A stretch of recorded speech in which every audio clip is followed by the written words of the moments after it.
The flexion and extension. Flexion, extension, flexion.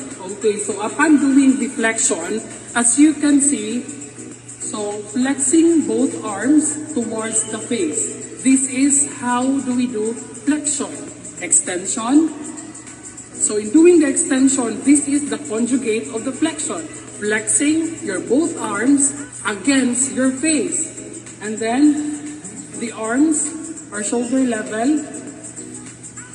Your wrist in a preparatory position. So again, flexion, extension. One more time, flexion, extension. That was our first set of the anatomical movements, flexion and extension.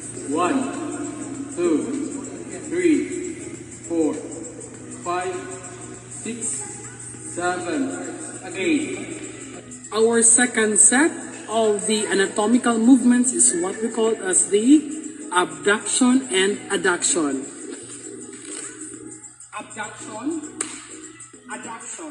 One more time, abduction, adduction.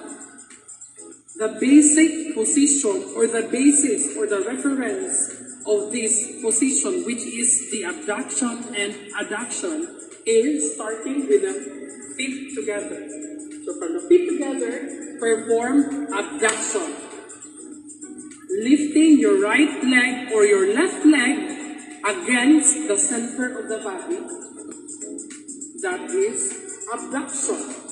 Next, adduction. Going back to its original position, granting the first position of this abduction and adduction position is feet together. One more time, abduction against the center of the body, adduction towards the center of the body. That's how you will perform abduction and adduction.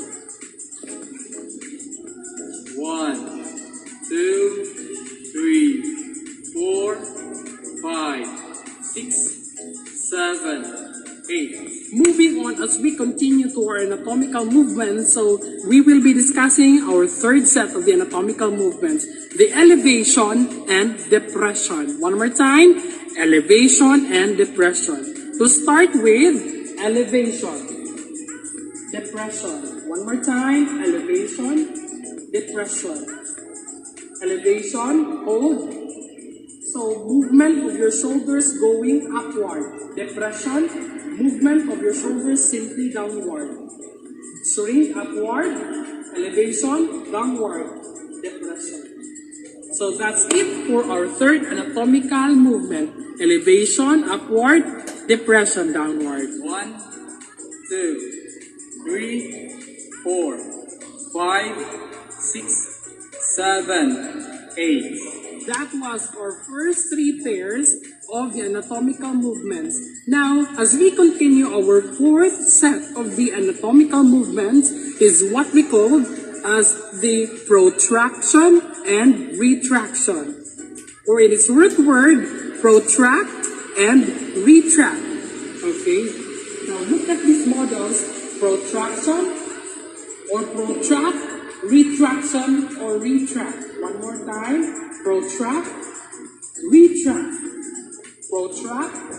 Upon doing the protraction, shrinking both shoulders in a forward, shrinking both shoulders forward, retract, shrinking both shoulders in a backward position. One more time, forward, protract, backward, retract.